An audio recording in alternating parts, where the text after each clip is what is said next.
My mother's from Southend. My mother's from a famous street called Rock Street in Southend, and she always tells us stories about Rock Street in Southend and how they all used to live together happily, and then one day they just had to move out because, the Land Acts came, and they had to move to a place where that was just for Indians in South Africa, and that's where they had to live. They couldn't choose where they wanted to live. So yeah. My father's from North End as well. He was also moved out. In South Africa, we had a nice name for it, forced removals. But what I can say, irrespective of the Jewish experience, it happened in South Africa. Nobody talks about that. Groups of people at the turn of the 20th century, opponents to what was then a practical apartheid system, were taken in groups and burnt alive. There were a lot of times where people's bodies weren't found. How did apartheid classify people? As black, as colored meant mixed race, as Indian and white. The Chinese, what were they classified as? Guess. Colored, yes. Japanese? No, white. I could never understand why race should have been the determinant of where I should live and where I could work. In that first flush of youth, I thought I could do anything, aspire to anything, and that nothing could stop me. I was wrong. As a 17-year-old, I remember having to avert my eyes from the nakedness of grown men in a futile attempt to salvage some dignity for them. In those queues, we were forced to expose ourselves to facilitate the degrading examination before your DOM pass was endorsed.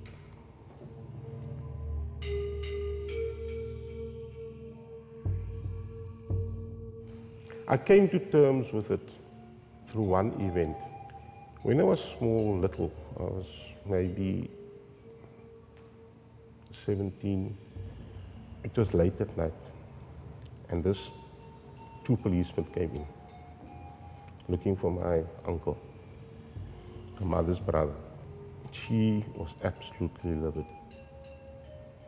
And when I talk of the women later on, that was my first experience how brave women are to protect their flock.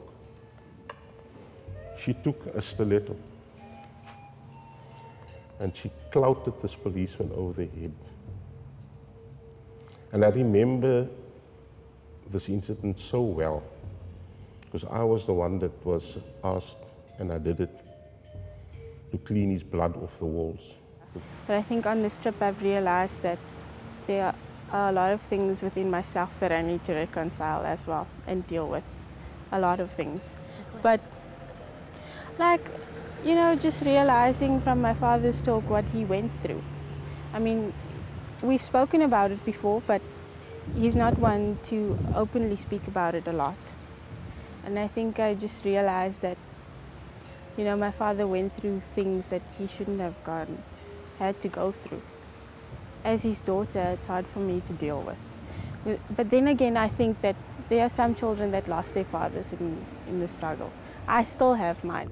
The method of torture by the South African security police, it's similar to those that we see in the movies on Germany, German soldiers. They would really hurt you. Women would get raped. Remember those small Coke bottles? Almost the size of the old appetizer bottle. Women would have those things inserted into them in order to make admissions or disclose information, etc. Men would be stripped to nakedness. all these cops would come in and they'd begin to laugh. And they'd exploit the pride of human beings. If you ask me in short what caused the fall of apartheid, then I'll say to you the economy, my dear, the economy. And the first fully democratic elections in South Africa in 1994. What has happened since then can be described as nothing short of miraculous. A lot of my peers say to me that it's been 14 years, we need to move on and get over it and forget. Chris Hani, who was a big political leader back in the day, he was assassinated. He went out on a Sunday morning, I think, with his daughter to get the paper, and when they came home, he was shot in front of his daughter.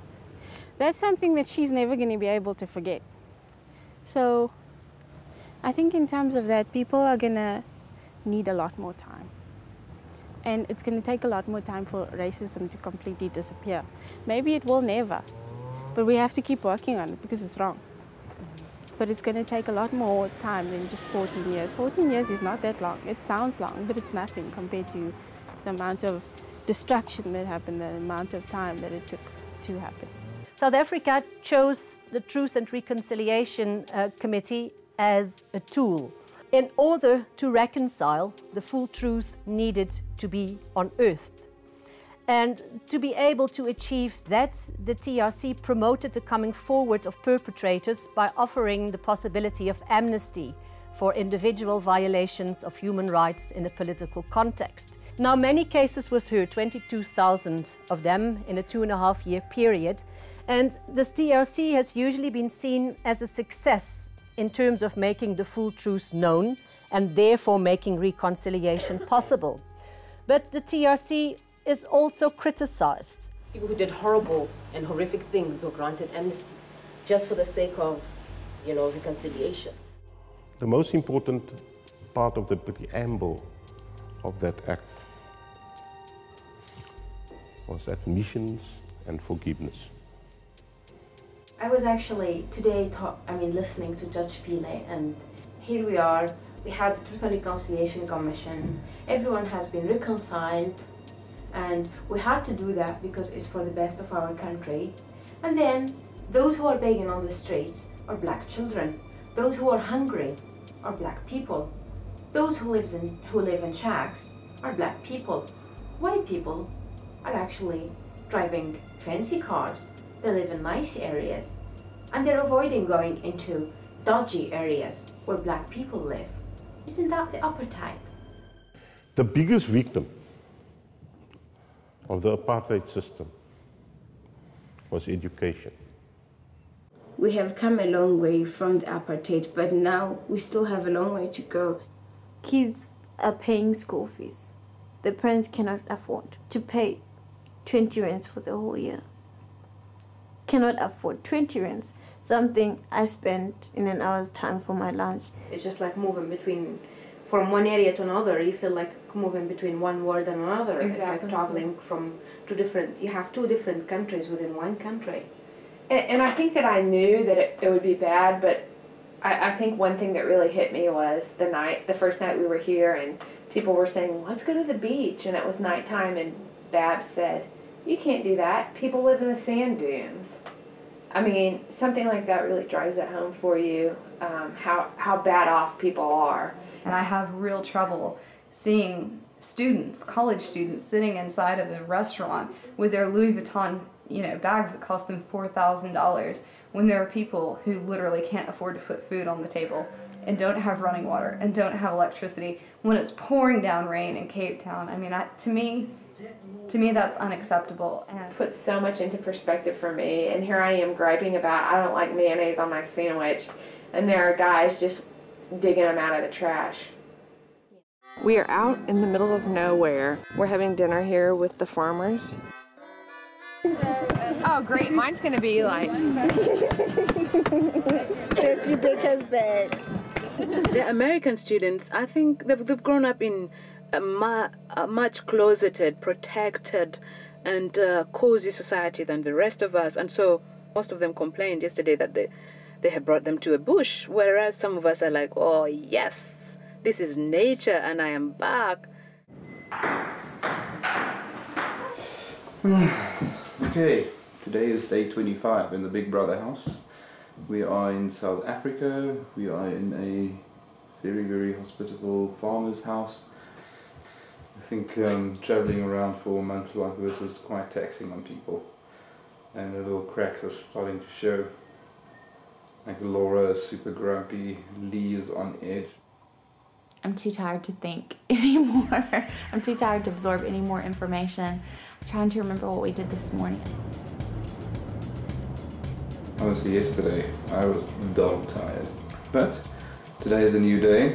We're going to be looking at livestock. I'm not entirely sure what that has to do with the reconciliation, but we'll find out nonetheless. Okay, good. Oh. Aww. They're scared of me. Scared of me? I'm the king of the world. This is the state of racial reconciliation right now. Is this typical Tunisian headdress? Yeah, I have to see it first. Going on our game drive.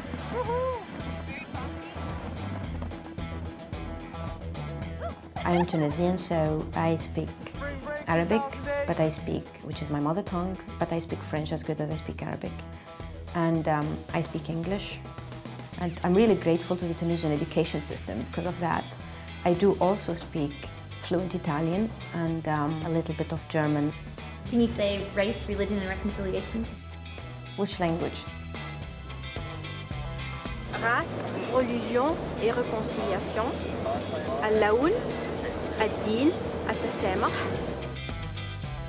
Ras, vereniging en religie. Razza, religione, riconciliazione. Razzus, religion, Versöhnung. Our hosts are very, very generous and very nice and warm, you know, and welcoming. But we are also in the house of an international rugby player, one of the leaders of the South African team when they won the World Cup final in 1995. Welcome to the house of Gary Pagel.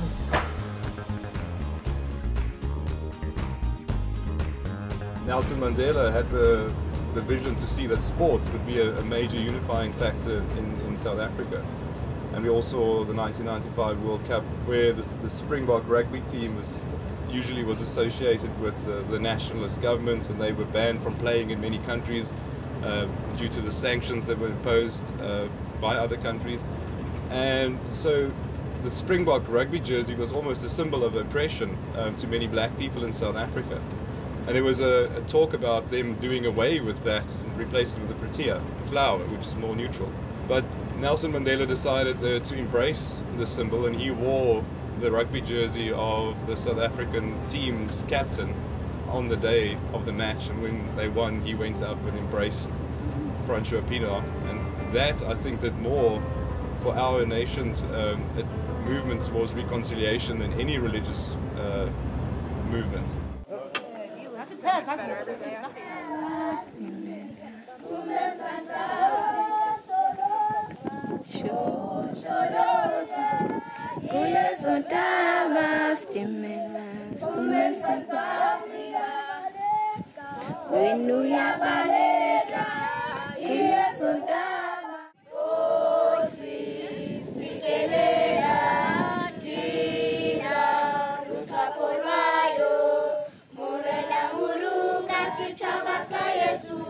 This is the Xhosa part.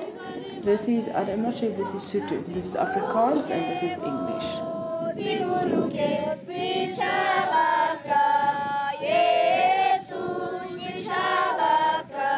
South Africa, South Africa. Let's go! He speaks Xhosa, he speaks English.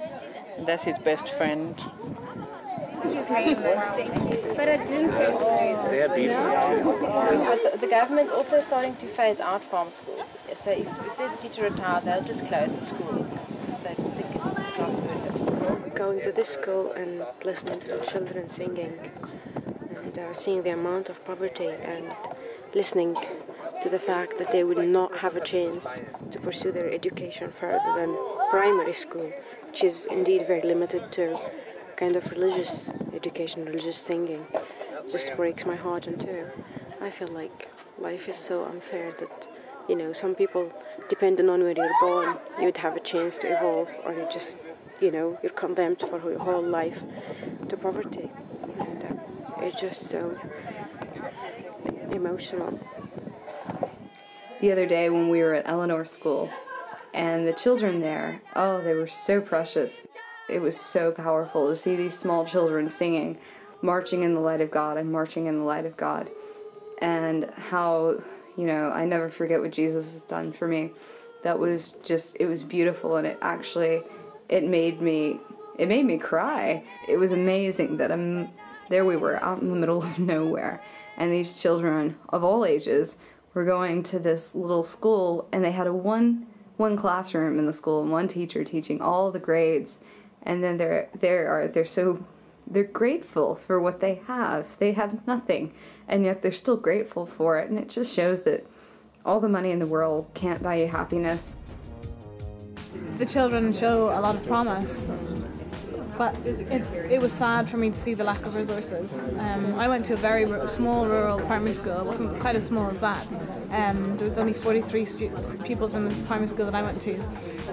But it was better resourced, and so I was conflicted, because part of me thinks it's great that they're receiving an education, and maybe the best thing for them is to go and work on the farm whenever they're, you know, do you remember Elmer said that whenever some of them leave school at the age of 7? But then a big part of me thinks that's so sad, because you haven't really had the opportunity to reach your full potential.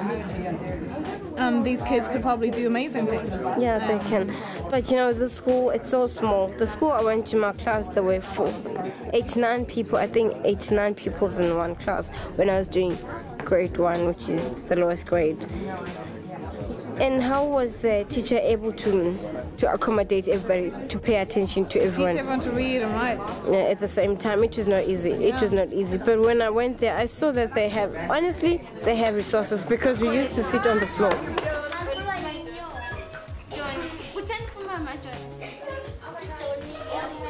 When the cohorts of kids saw her in post-relief in the farms, they had never met or seen a girl from their tribe, you know, from their ethnic group, that had gone to college.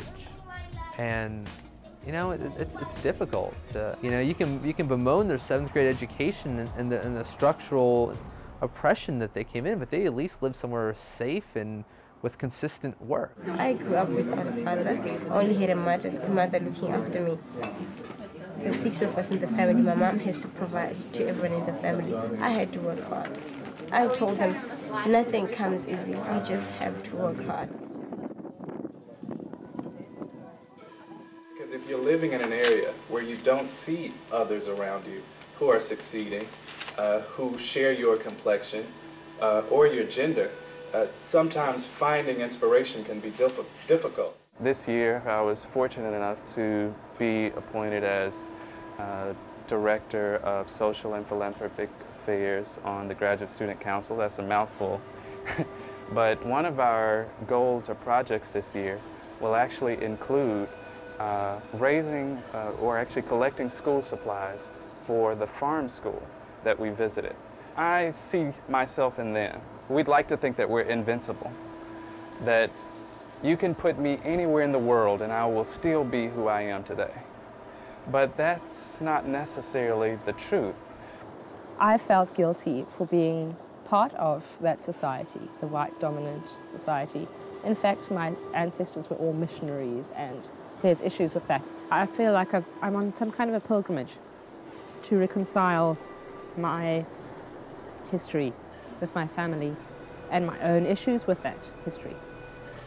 I think that there may have been, at the time of oppression, people who were on the side of being oppressed and people who were oppressing. But today, on this trip, we're all on the same side. I myself am kind of in a dichotomous situation where I have to constantly negotiate the perils of both, because you can't fall into this whole trap of what's referred to here as white guilt, where you feel completely and utterly shameful for your own existence because you were born on the wrong side of this conflict. I know, it's nice. You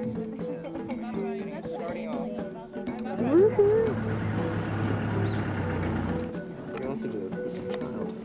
I consider, why in the world did she just do that? But you also can't deny that you did benefit from a system that was inherently wrong.